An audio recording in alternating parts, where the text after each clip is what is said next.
Hola amigos de YouTube. Bienvenidos a un nuevo video que les dejará impactados. Hoy les revelaremos la impresionante vida de lujo que llevaba Memo del Bosque, uno de los productores más poderosos de la televisión mexicana. ¿Sabían que su mansión en Lomas de Chapultepec escondía un espacio secreto que muy pocos conocían? ¿O que su colección de autos incluía una pieza única en Latinoamérica que rechazó vender por una cifra millonaria? ¿Y qué hay del proyecto que estaba construyendo en Valle de Bravo con un propósito que nadie imaginaba? Prepárense para conocer los lujos, excentricidades y sorpresas de la vida de este gigante del entretenimiento. Pero antes de comenzar, ya saben qué hacer. Dejen su like, activen la campanita y suscríbanse al canal para más contenidos exclusivos como este. Comencemos este recorrido por el impresionante imperio de Memo del Bosque. En las exclusivas alturas de Lomas de Chapultepec, una de las zonas residenciales más prestigiosas y seguras de Ciudad de México, se alzaba imponente la mansión principal de Guillermo Memo del Bosque.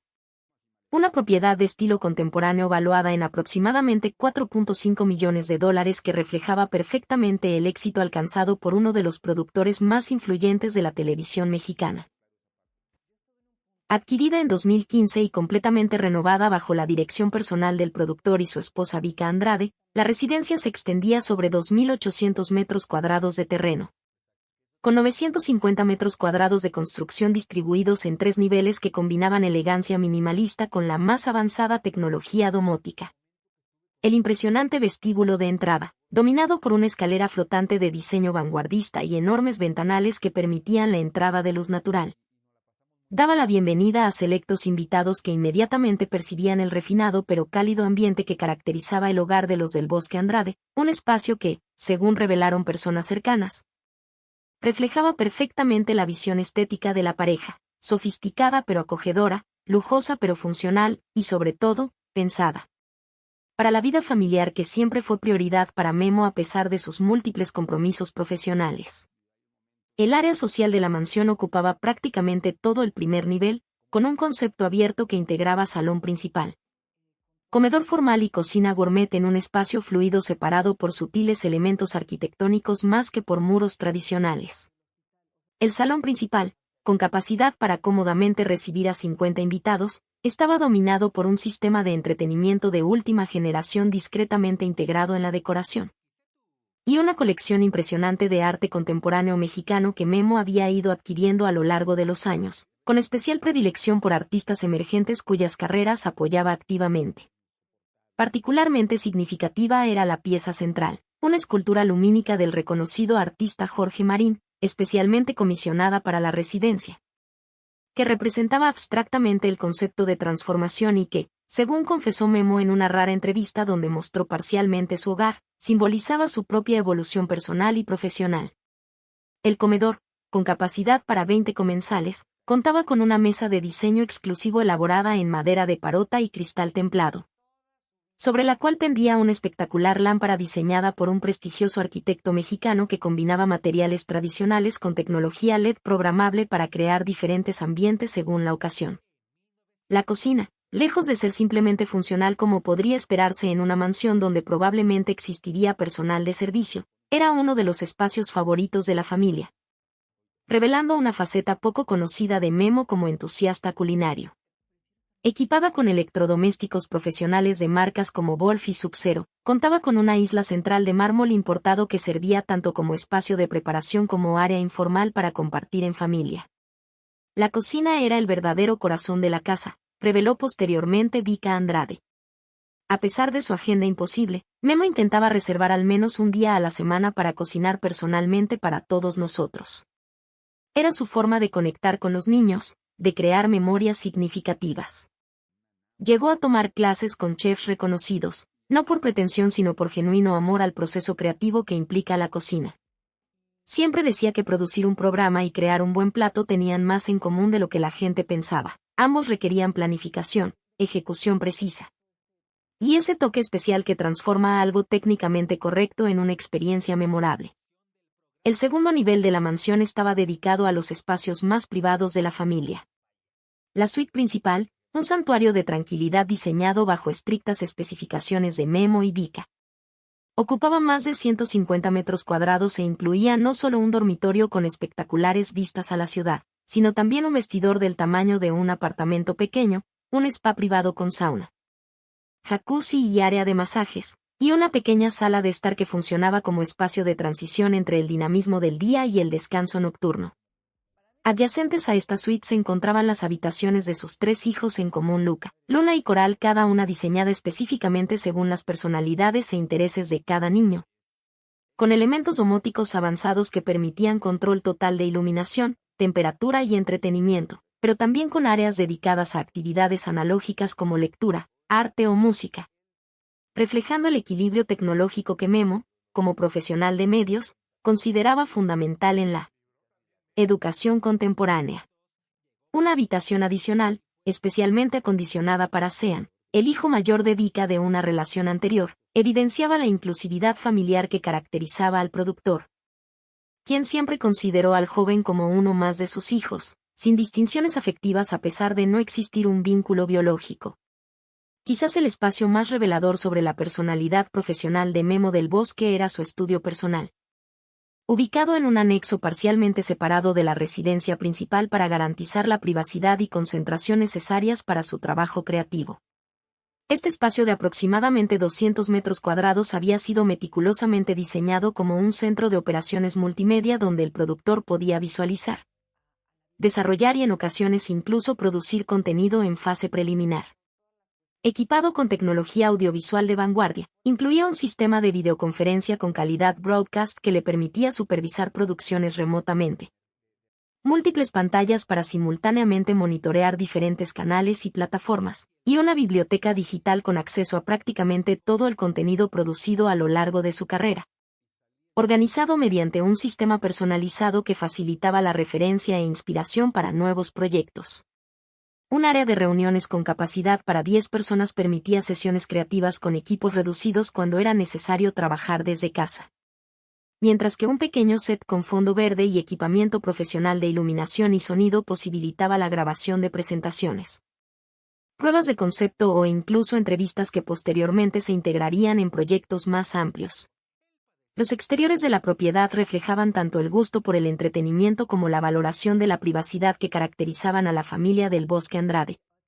Un jardín paisajístico de inspiración zen, diseñado por uno de los más reconocidos arquitectos paisajistas mexicanos, creaba diferentes ambientes que incluían desde espacios para meditación práctica que Memo había incorporado a su rutina en los últimos años para manejar el estrés de la industria hasta áreas de juego específicamente diseñadas para niños de diferentes edades. La piscina, de diseño minimalista pero impactante con su borde infinito orientado hacia las mejores vistas de la ciudad, estaba complementada por un área de spa exterior y una zona de camastros estratégicamente posicionados para aprovechar el sol durante diferentes horas del día. Una terraza cubierta con sistema completo de entretenimiento audiovisual, bar profesional y área de parrilla permitía entretenimiento al aire libre independientemente de las condiciones climáticas.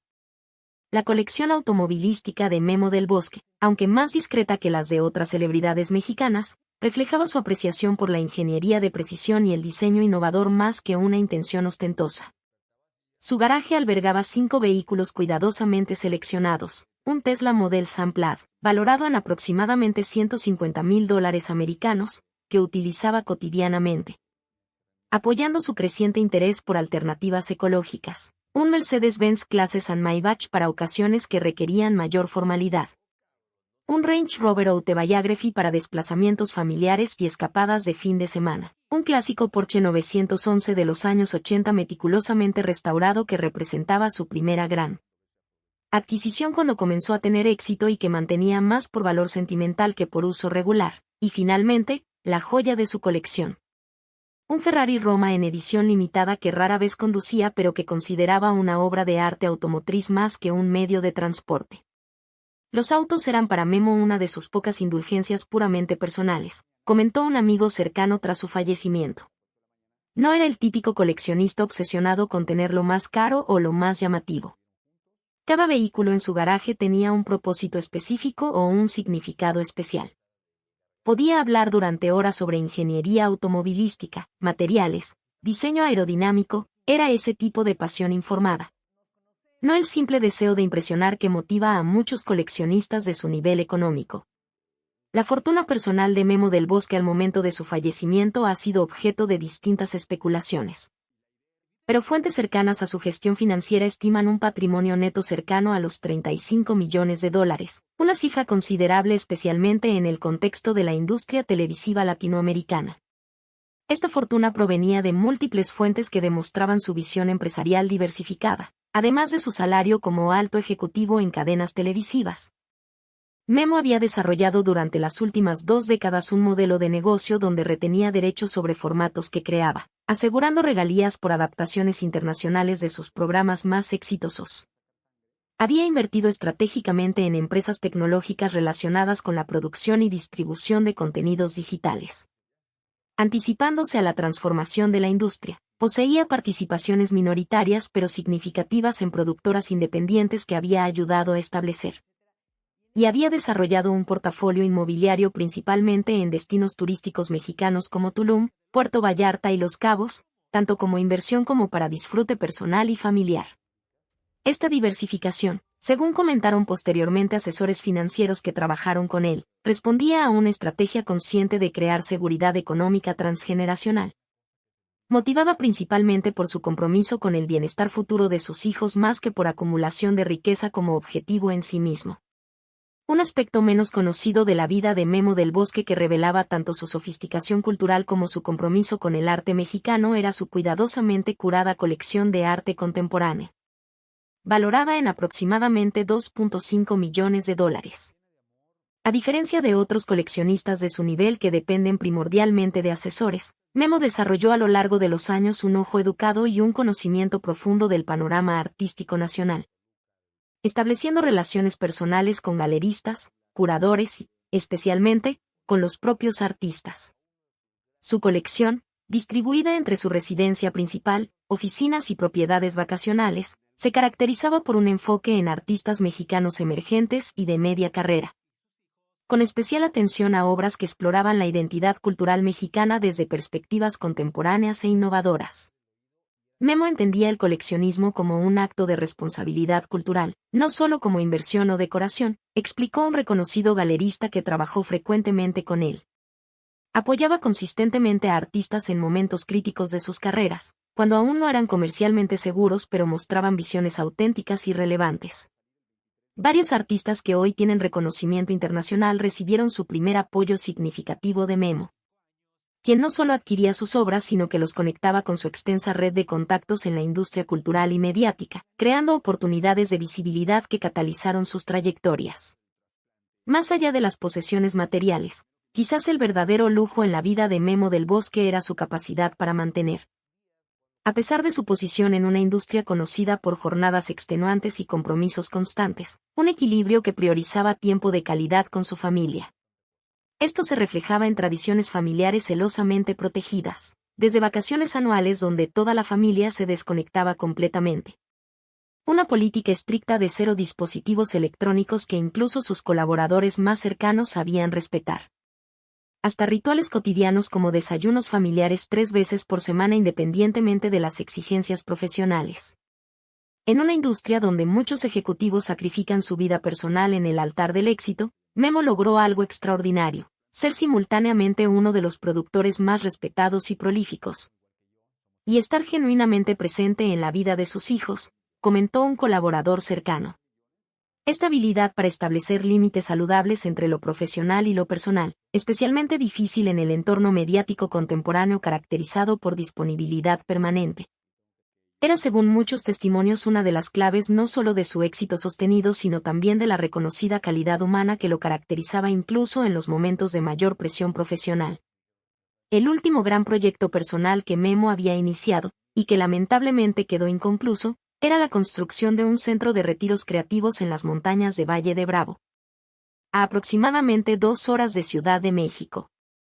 Los planos de este ambicioso proyecto, revelados parcialmente por Vika tras su fallecimiento, mostraban una propiedad de casi 10 hectáreas concebida como un espacio donde profesionales de la industria creativa, guionistas, directores, productores, pudieran retirarse temporalmente para desarrollar proyectos en un entorno diseñado específicamente para estimular la creatividad mientras promueve el bienestar integral.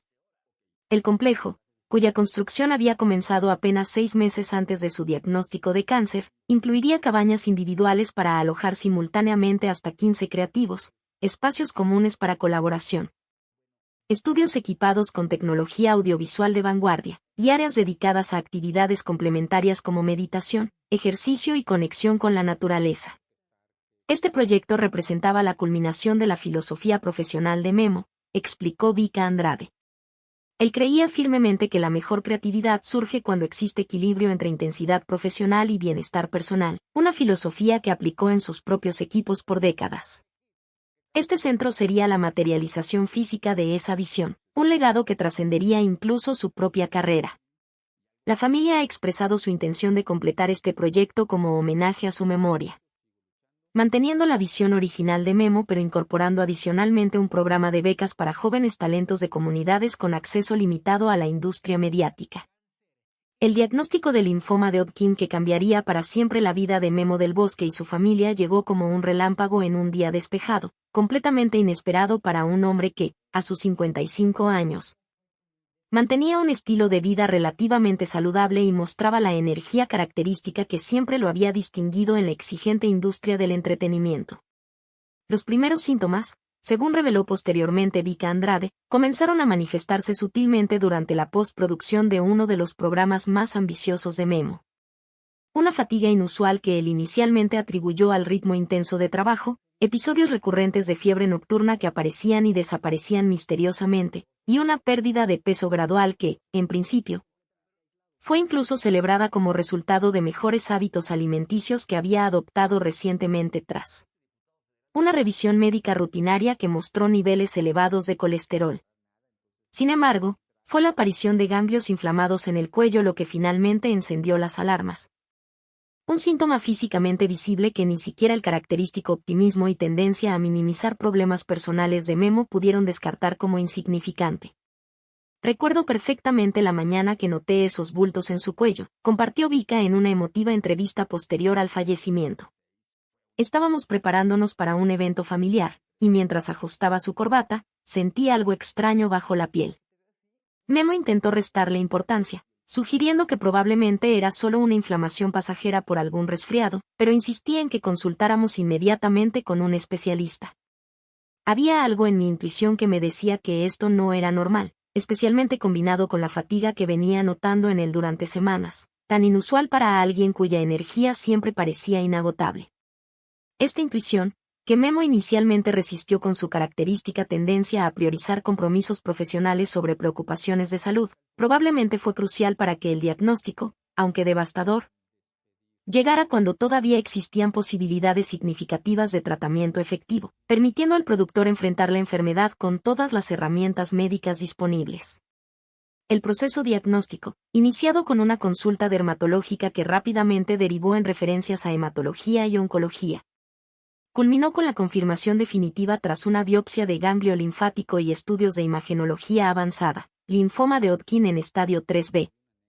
Una clasificación que indicaba compromiso de ganglios linfáticos a ambos lados del diafragma, estadio 3, y presencia de síntomas sistémicos como fiebre, sudoración nocturna y pérdida de peso, clasificación B.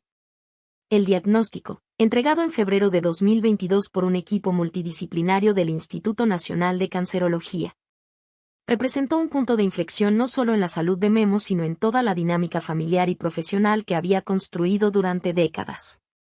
Cuando el oncólogo nos explicó el diagnóstico, hubo primero un silencio absoluto en la habitación, recordó Vika. Luego, casi inmediatamente, la primera pregunta de Memo no fue sobre sus posibilidades de supervivencia o sobre la severidad de su condición, sino, ¿cuánto tiempo necesitaré para recuperarme y volver al trabajo? Esa pregunta, tan característica de su ética profesional, fue rápidamente seguida por otra que reveló su verdadera preocupación principal: ¿cómo se lo explicaremos a los niños? Esas dos preguntas resumían perfectamente sus prioridades vitales: su trabajo, que era también su pasión, y su familia, que era su ancla emocional. El tratamiento inicial, siguiendo protocolos internacionales estándar para linfoma de Hodgkin en su estadio, Consistió en un régimen de quimioterapia combinada conocido como ABVD, adriamicina, bleomicina, vinblastina y dacarbazina, programado en ciclos de 28 días durante aproximadamente 6 meses. Para una persona tan acostumbrada al control como Memo, cuya carrera se había construido sobre planificación meticulosa y ejecución precisa, enfrentar un proceso médico con resultados inciertos y efectos secundarios impredecibles representó quizás uno de los desafíos psicológicos más significativos. Sin embargo, según testimonios de su equipo médico, Memo enfrentó el tratamiento con una determinación admirable, abordando su enfermedad casi como un proyecto profesional. Investigando extensivamente sobre opciones terapéuticas, consultando múltiples opiniones especializadas, y manteniendo registros detallados de síntomas, medicaciones y respuestas corporales que resultaron invaluables para ajustar tratamientos. Esta aproximación sistemática, combinada con un optimismo realista que se negaba tanto a la negación tóxica como al pesimismo paralizante, estableció el tono para lo que sería una lucha de 3 años contra una enfermedad conocida por sus altibajos emocionales y físicos. Los primeros meses de tratamiento mostraron resultados alentadores. Los estudios de seguimiento tras el tercer ciclo de quimioterapia evidenciaron una reducción significativa en el tamaño de los ganglios afectados y una disminución en la actividad metabólica de las lesiones. Indicadores positivos de respuesta al tratamiento. Durante este periodo inicial, Memo logró mantener una versión modificada pero sustancial de sus actividades profesionales, trabajando remotamente en desarrollo de conceptos y supervisión de proyectos mientras delegaba responsabilidades de producción directa que requerían presencia física constante. Esta capacidad para adaptarse sin abandonar completamente lo que tanto amaba fue, según múltiples testimonios, crucial para su bienestar psicológico durante esta primera etapa. Memo transformó su estudio en casa en un centro de operaciones desde donde seguía conectado con cada proyecto, explicó posteriormente su asistente personal. Programaba reuniones virtuales considerando sus ciclos de tratamiento, aprovechando sus días de mayor energía para videoconferencias importantes y reservando los periodos post-quimioterapia para trabajo que requería menos interacción. Era impresionante su capacidad para estructurar su nueva realidad sin rendirse ante ella, adaptándose pero nunca permitiendo que la enfermedad definiera completamente su existencia. Un momento particularmente significativo durante este periodo fue la decisión de Memo y Vika de comunicar abiertamente la situación a sus hijos, adaptando la información según las edades y capacidades de comprensión de cada uno. Fue una de las conversaciones más difíciles que hemos tenido como padres, compartió Vika, pero también una de las más importantes en términos de integridad familiar. Memo insistió en que debíamos ser honestos pero esperanzadores, explicando la situación sin ocultarles la seriedad pero enfatizando siempre el plan de acción y la actitud positiva. Utilizamos libros especializados para explicar el cáncer a los más pequeños, y con Luca, que ya era adolescente, mantuvimos conversaciones más directas que incluían detalles médicos que él mismo solicitaba. Sean, que ya era adulto joven, se convirtió en un apoyo fundamental, asumiendo responsabilidades adicionales para ayudarnos a mantener la normalidad posible para sus hermanos menores. Esta aproximación transparente pero cuidadosa estableció un precedente de comunicación abierta que caracterizaría toda la travesía familiar durante la enfermedad, creando un espacio donde emociones complejas como miedo, tristeza, esperanza o frustración podían expresarse libremente, fortaleciendo los vínculos familiares en lugar de tensionarlos, como frecuentemente ocurre cuando enfermedades graves se enfrentan desde el secretismo o la negación. Aproximadamente 9 meses después del diagnóstico inicial, cuando los estudios de evaluación post-tratamiento indicaron una remisión parcial pero no completa de la enfermedad, los médicos recomendaron intensificar el abordaje terapéutico mediante un trasplante autólogo de células madre. Un procedimiento complejo que requeriría hospitalización prolongada y conllevaría riesgos significativos pero que ofrecía posibilidades de remisión duradera.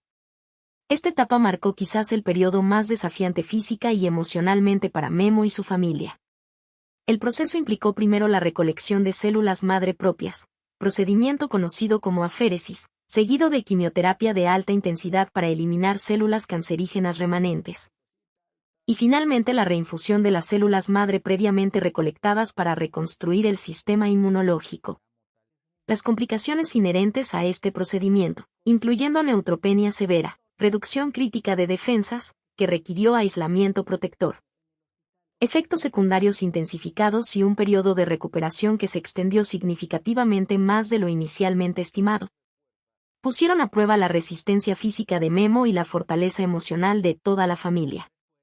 Durante esas semanas en el hospital, vi a Memo vulnerable como nunca antes, recordó Vika, quien prácticamente se mudó a la habitación hospitalaria durante este periodo, separándose de sus hijos que quedaron al cuidado de familiares. Hubo días realmente oscuros donde el dolor, la náusea constante y la debilidad extrema lo sobrepasaban incluso a él, con toda su determinación. Fueron momentos donde simplemente nos aferrábamos uno al otro, sin palabras, sin planes, solo presencia. Paradójicamente, esos momentos de vulnerabilidad compartida crearon entre nosotros una intimidad y conexión más profunda que muchos matrimonios experimentan en toda una vida.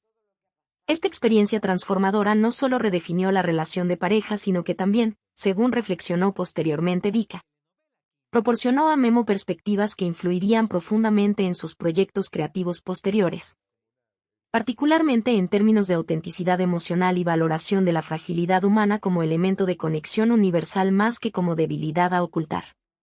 Los meses posteriores al trasplante trajeron esperanza renovada cuando los estudios de seguimiento mostraron finalmente remisión completa. No había evidencia detectable de enfermedad activa. Este periodo, que se extendió aproximadamente por un año, permitió a Memo recuperar gradualmente no solo fuerzas físicas sino también retomar con mayor presencialidad sus responsabilidades profesionales. Aunque con un enfoque significativamente modificado que priorizaba calidad sobre cantidad y delegaba aspectos previamente micromanejados. Fue como si la enfermedad hubiera actuado como catalizador para una evolución profesional que probablemente habría tomado años en otras circunstancias, observó un colega cercano. Memo regresó con una claridad sorprendente sobre qué proyectos valían realmente su tiempo y energía personal, y cuáles podían desarrollarse igualmente bien con su guía estratégica pero menor involucración directa.